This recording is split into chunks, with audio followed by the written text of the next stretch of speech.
தொழிலாளர் ஒற்றுமை, தொழிற்சங்க ஒற்றுமை, உழைக்கும் மக்கள் உரிமை போரில் ஒன்று கலந்தே போராடி இமயம் முதலாய் குமரி வரையில் இன்னல் பலவும் ஏற்றுக்கொண்டு கொள்கை ஒன்றே குறிக்கோளாக எக்க மரத்த தோழர்களே, தியாகிகளே, வீர வணக்கம், வீர வணக்கம், உங்கள் எங்கள் வீர வணக்கம், வீர வணக்கம் செய்கின்றோம். நீங்கள் காட்டிய பாதையிலே, போராட்ட பாதையிலே முன்னேறிடுவோம் தோழர்களே. இந்து என்றும் முஸ்லிம் என்றும் எங்களிடையே பேதம் இல்லை. கிறிஸ்துவன் என்றும் சீக்கியன் என்றும் வித்தியாசங்கள் இங்கே இல்லை. நாங்கள் எல்லாம் ஒரே வர்க்கம், இந்திய நாட்டின் உழைக்கும் வர்க்கம். இந்திய நாட்டின் ஒற்றுமையும் இந்திய மக்கள் நல்வாழ்வும் உழைக்கும் வர்க்க கடமை என்று வளர்ப்போம் சோழர்களே. ரத்தம் சிந்தி தியாகம் புரிந்து கட்டி வளர்த்த இயக்கத்தின் போர்க்குணமிக்க பாரம்பரியம் போற்றி வளர்ப்போம் தோழர்களே. தமிழக அரசு நிறைவேற்றுத்துறை ஊழியர்களின் உடனடி கோரிக்கையான 3 அம்ச கோரிக்கைகளை நிறைவேற்று. தமிழக அரசு தமிழக அரசின் திட்டங்களை மக்களுக்கு கொண்டு சேர்க்கும் வளர்ச்சித்துறை ஊழியர்களின் நியாயமான கோரிக்கையான கலைஞர் கனவு இல்லம் ஊரக பகுதி வீடுகளை புனரமைக்கும் திட்டங்களுக்கு ஊழியர் கட்டமைப்பு வசதிகளை ஏற்படுத்து, உடனடியாக ஏற்படுத்து. தமிழக அரசு வழங்கிடுக கலைஞர் கனவு இல்லம் வீடு கட்டும் திட்டத்திற்கு புதிய பணியிடங்களை வழங்கிடுக. தமிழக அரசு வழங்கிடுக. தமிழக அரசு வெளியிடுக. கலைஞரின் கனவு இல்ல வெளியிடுக.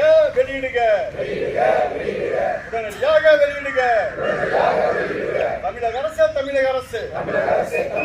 வழங்கிடுக. உரிய கால அவகாசம் வழங்கிடுக. தமிழக அரசு வளர்ச்சித்துறை நிர்வாகமே வழங்கிடுக.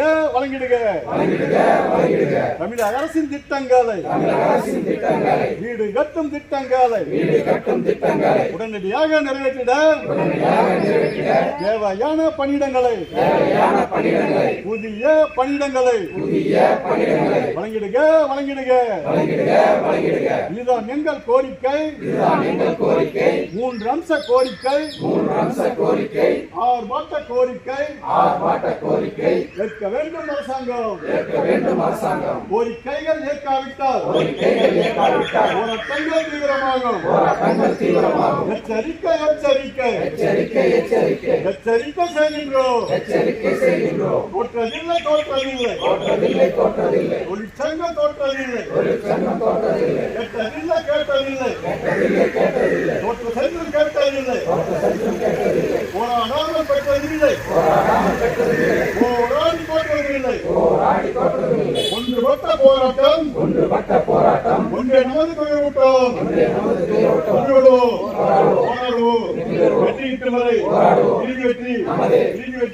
என்ஆர்ஜிஎஸ் சென்ற ஆண்டு பார்த்தோம்னா நம்ம எல்லாருக்குமே நினைவு இருக்கும்.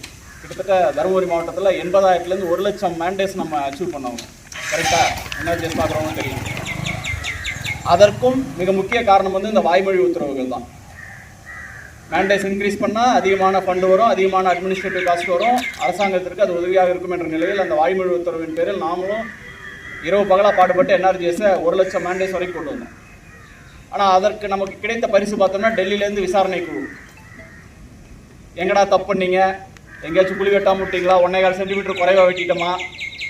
நம்ம துறையில் பிரச்சனையே இதுதாங்க. வாய்மொழி உத்தரவுகளை நம்பி அரசு அதிகாரிகள், அதாவது உயர் அலுவலர்கள், இயக்கத்தில் உள்ள அலுவலர்கள் தெரிவிக்கிற வாய்மொழி உத்தரவுகளை நம்ம வந்து தலைமையில் சிறமையில் கொண்டு அப்படியே செய்கிறோம்.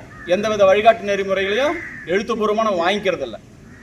உண்மையிலேயே அந்த போன வருஷம் என்ஆர்ஜிஎஸ்ல மேண்டேஸ் இன்க்ரீஸ் ஆன போதெல்லாம் அந்த டெல்லியிலேருந்து விசாரணை குழு வரணும், நம்ம எவ்வளோ கஷ்டப்பட்டோம். நானே எனக்கே தூக்கம் வரல, ஏதோ தப்பு பண்ணிட்டோமான்னு. நம்ம ஒன்றும் அதுலேருந்து ஒரு பைசா நம்ம ஜாப் கார்டு போட்டு நம்ம எடுத்துகிட்டு போகல, யாருக்கோ வேலை கொடுத்தோம். ஆனால் ஏதோ தப்பு பண்ணிட்டோமோ நமக்கே உள்ள உறுத்துது. அதே தான் இப்போ பிஎம்ஏவேலையும் சிங்கிள் நேம் மேட்ச் ஆச்சுன்னா குடுன்னு ராத்திரி பகலாக வீசியில் கத்துனானுங்க. அதை நம்பி நம்ம செஞ்சோம். இன்னைக்கு நாம் எதிர்கொண்டிருப்பது அந்த விஜிலன்ஸ் என்கொயரிஸ், விஜிலன்ஸ் கேஸு. அதுலேயும் இந்த டிவியெல்லாம் போட்டோன்னா 2-3 நாளாக நமக்கு திக்குன்னுது, நம்ம போட்ட கையெழுத்தில் என்னென்ன தப்பாக இருக்குது அப்படின்னு. ஓடுறதெல்லாம் இதே தான். ஊரக அலுவலர்கள் மிகப்பெரிய ஊழல், வீடு கட்டும் திட்டத்தில் ஊழல். என்னடா ஊழல் பண்ணோம் எங்களுக்கு தெரியல, நீங்களாவது சொல்லி தொலைங்க. 24 பிடிஓ மேலே, 24 ஊரக அலுவலர் மேலே, இப்படியே தான் இந்த டிபார்ட்மெண்ட்டோட தலையெழுத்து ஓடிக்கிட்டு இருக்குது. அதே நிலை இந்த கலைஞர் கனவு இல்லத்திலையும் ஊரக தொகுப்பு வீடுகள் பழுது பார்க்கும் திட்டத்திலே வரக்கூடாதுன்றதுனால தான் முன்னாடியே நம்ம இந்த ஆர்ப்பாட்டத்தை கொண்டு வந்து இதை பதிவு செய்கிறோம். இந்த திட்டத்திற்கு எந்த விதமான எழுத்துப்பூர்வமான விளக்கமும் இன்னைக்கு வரைக்கும் இவங்க கொடுக்கல. நாம ஆனால் எப்பயும் போல நம்ம செஞ்சுட்டு ஷீட்டு வீட்டுக்கு ஏன் கொடுத்த, ஆஸ்பெஸ்டாஸ் போட்ட வீட்டுக்கு ஏன் கொடுத்தேன்னு இன்னும் 10 வருஷம் கழிச்சு வர்ற பெரிய மனுஷன், பெரிய அதிகாரி அவனாச்சும் இதே மாதிரி விஜிலன்ஸ் என்கொயரிக்கு ஆர்டர் போடுவான். இங்கே இருக்கிற ஒவ்வொருத்தரும் இன்னும் 10 வருஷம் கழிச்சு இன்னைக்கு நம்ம ஆர்ப்பாட்டம் செஞ்சதை நினைவு வச்சுக்கணும். அவ்வாறான நிலையில தான் இந்த பயனாளி அவனால் செயல்படுத்த முடியாத ஒரு விஷயத்தை அவனால் பேசி நான் ஒரு வீடு கட்டி கொடுக்குறேன்னு சொன்னது அவனை தற்கொலைக்கு கூறுவதற்கான சமமான திட்டம். நீங்களே கட்டி கொடுங்க. இன்னைக்கு வந்து எத்தனையோ அடுக்குமாடி குடியிருப்பு கட்டி கொடுக்குறீங்க. அந்த மாதிரி ஏழைகளுக்கு அவங்களுக்கு வீடு கட்டி அவங்க யோசனை கொடுத்துருப்பாங்களே, யார் வேணாலும் குடிசையில்லா மாநிலம் கண்டிப்பாக உருவாயிடும். ஆனால் மற்றவங்க அதை கலந்துருவாங்க. அதை விட்டுட்டு ஏற்கனவே ஊருக்கு கஷ்டப்பட்டு மேலும் கடனாளியாக்கி அவனை வந்து ஊர் விட்டு தோட்டம் நிலைமைத்தான் கட்டி இந்த அரசாங்கம் செய்யுது. தேவைக்கு கொடு. இன்னைக்கு நான் வீடு கட்டிடலாம் அப்படின்னு வரவங்களுக்கு கொடு. அதை விட்டுட்டு நீங்கள் கட்டி ஆகணும். அதனால தான் இன்றைக்கு பிஎம்ஏ திட்டத்தில் அவ்வளவு மத்திய அரசாங்கம் ஏமாற்றி அதிகபட்சமாக தமிழ்நாட்டில் வீடு கட்ட முடியாத சூழ்நிலை. பயனாளி பேரே இல்லாமல் கூட என்ன சொன்னாங்க, அந்த டிஆர்டிஓ செலக்டே இல்லை, நிற்கிற இப்படி ஏரியாடி விட்டு அந்த பேர் முனுசாமி, அவன் அப்பன் பேரோ அப்பா மாமா பேரோ அண்ணன் பேரோ தம்பி பேர் யாரோ ஒரு பேர் முனுசாமி மேட்ச் ஆச்சுன்னா அவனுக்கு இருக்கு. அவனுக்கு போய் ஜியோடெக் எடுத்தோன்னே ஃபர்ஸ்ட் எல்பிஓ போகுது. அடுத்து ஒரு வாரத்தை செகண்ட் எல்பிஓ போகணும், இல்லைன்னா தலைவர் திருடுவோம் அப்படின்னு சொல்லி ஃபோனில் ஓவர் ஃபோனு அங்கே விசி மீட்டிங் எல்லாம் மிரட்டியே நம்ம ஆட்களை வேலை வாங்கிட்டு இன்னைக்கு பார்த்தீங்கன்னா 2 நாளைக்கு முன்னாடி ஜவாஹர் திருவண்ணாமலை மாவட்டத்தில் 24 பேர் வீடு என்ன வழக்கு, விஜிலன்ஸ் வழக்கு. நாளுக்கு நான் திரும்பிட்டு போயிட்டாங்களா, கொள்ளடிச்சுட்டு போயிட்டாங்களா, கொள்ளடிச்சோம்னா நிம்மதியாக ஏசி ரூமை பார்த்துருவோம். கஷ்டப்பட்டு வேலை செய்ய அத்தனை பேர் வந்து இன்றைக்கு விஜிலன்ஸ் கேஸ் 24 பேர் மேலே. ஒரு பைசா நம்முடைய ஊழியரால் பார்த்துருப்பானா, அவனுடைய சொந்த காசை போட்டு பெட்ரோல் செலவு பண்ணி நெய்யும் மனைவியும் அவங்களே தான் மிச்சம். ஆனால் பாதிப்பு யாருன்னு சொன்னால் நம்முடைய ஊழியர். அதனால நான் இன்றைக்கு என்ன சொன்னேன், காலையில் வீடு குடிசை வீடுகள் மாற்றம் செய்யணும்னு சொல்லுங்க. ஆனால் இப்போ என்ன ஓரல் இன்ஸ்ட்ரக்ஷனு, அது சீட்டு வீடெல்லாம் சரி மாற்றுங்க, மனுஷோராக இருந்தாலும் பரவாயில்ல மாற்றுங்க. ஏன் அதெல்லாம் ரிட்டனாக கொடுங்கல, அது கொடுக்குறது ஒரு துப்பு இல்லையா? என்ன நிர்வாகம் நடத்துறீங்க? அதைத்தான் இன்றைக்கி நாம் அந்த கேடுகட்ட சுட்டி காட்டணும். போடுங்க, இந்த மாதிரி வீடு இருந்தால் வரலாம் அப்படின்னு சொல்லி நீங்கள் வெளியாட்டு நெறிமுறைகள் தெளிவாக கொடுங்க. அதை மட்டும் நாங்கள் செயல்படுத்துகிறோம். வளர்ச்சி திட்டம் மட்டும் தான் இந்த மாதிரி ஏமாற்றிக்கிறீங்க. வேறு எந்த தொழில் இந்த மாதிரிலாம் கொடுக்கலாம் யாரும் கொடுத்துட்டு இருக்க மாட்டான். தமிழ்நாடு எவ்வளோ சொல்லலாம், எதிர்காலத்தில் நம்முடைய ஊழியர் இந்த மாதிரி சேவைக்கு சார்ஜஸ் வரக்கூடாது, விஜிலன்ஸ் கேஸ் வரக்கூடாது, அவன் நிம்மதியாக ஓய்வு பெறணும், நிம்மதியாக பதவி பெறணுங்கிறதுக்காகத்தான் இந்த போராட்டத்தை இன்றைக்கு கையில் எடுத்து தமிழகம் முழுவதும் நடத்தியிருக்கிறோம். இப்படி ஒரு வழிகாட்டு நெறிமுறை வெளியிட்டு சொன்ன வழிகாட்டு நடத்திருக்கிறோமா? இதுவரைக்கும் இல்லை. நமக்கு பணியாளர் கொடுன்னு சொல்லி கேட்குறோம். என்ஆர்ஜிஎஸ் திட்டம் அறிவிக்க பிறகு ஒரு வீடியோ போஸ்ட் கொடுக்காங்க, இன்னைக்கு வரைக்கும் கூட்டிகிட்டே இருக்காங்க. அதே மாதிரி அப்புறம் மற்ற துறையில் ஒரு திட்டம் பெரிய திட்டம் அறிவிக்க சொன்னால் நிர்வாக செலவுக்குன்னு சொல்லி அந்த பட்ஜெட் ஆட் பண்ணுவாங்க. நம்ம ஊரக வளர்ச்சி துறைக்கு மட்டும் ஒரு ஸ்கீம் அப்படின்னு சொன்னாங்கன்னா ஸ்கீமுக்கான நிதி மட்டும் ஒதுக்குவாங்க தவிர நிர்வாக செலவு 5% ஒதுக்குறதே ஒரு கேவலமான துறையாக இருக்குது பாருங்க. எப்படி அதை செயல்படுத்தலாம்னு சொன்னாங்க மேலே இருக்கிற நம்முடைய துறையினுடைய செயலாளர் ஏற்படுவார். இவங்கெல்லாம் அரசாங்கத்துக்கு அப்படியே நிதி மிச்சப்படுத்தி இவங்கெல்லாம் தமிழ்நாட்டை அப்படி தலைமை வச்சு நினைப்பாங்க. அதனால நீ 15 லட்சம் கோடி கடன் இருக்குது தமிழ்நாடு. நம்ம ஒரு வருஷத்துக்கு தான் தூக்கி நிறுத்த போறாங்க. ஒரு ஊழிய கட்டாயம் காமராஜர் காலத்திலிருந்து காமராஜருக்கு போடாத பட்ஜெட்டா அவரே ஒரு இது கட்டணும்னு சொன்னால் ஒரு டேம் கட்டணும்னு சொன்னால் அதுக்கான செலவு என்னவோ அதுக்கு 20% நிர்வாக செலவு. ஆள் இல்லாமல் யார் கட்டுவோம்? நீங்கள் அதுக்கு மட்டும் படத்தை கொடுத்தா தன்னால் நடந்துமா வேலை? இதை ஆலோசனை செய்ய வேண்டாம். அந்த அறிவே கிடையாது. நிதி அமைச்சரும் எப்போ பார்த்தாலும் நாங்கள் நிதின்னு சொன்னால் எதுக்கு அறிவிக்கிறா? எதுக்கு அறிவிக்கிற திட்டத்தை? நிதியெல்லாம் நிறுத்தி வச்சுட்டு போ. உனக்கு பேரும் வேணும், மக்கள்கிட்ட ஓட்டும் வாங்கணும், அதே சமயம் எல்லாரையும் போட்டு பருபாலும் தரணும். என்ன அரசாங்கம் என்ன மாதிரியான திட்டத்தை நம்ம தமிழக முழுவதும் இந்த கண்டன ஆர்ப்பாட்டம் நடைபெற்று இருக்கிறது. இதற்கு மேலும் இந்த அரசாங்கம் செய்தி சொன்னால் அடுத்த கட்டமாக இந்த திட்டங்களை நாம் புறக்கணிக்கிற முடிவு இருக்கக்கூடிய நிலைமை இந்த ஆட்சியாளருக்கு வரும் என்பதை தெரிவித்துக்கொண்டு வாய்ப்பு நன்றி.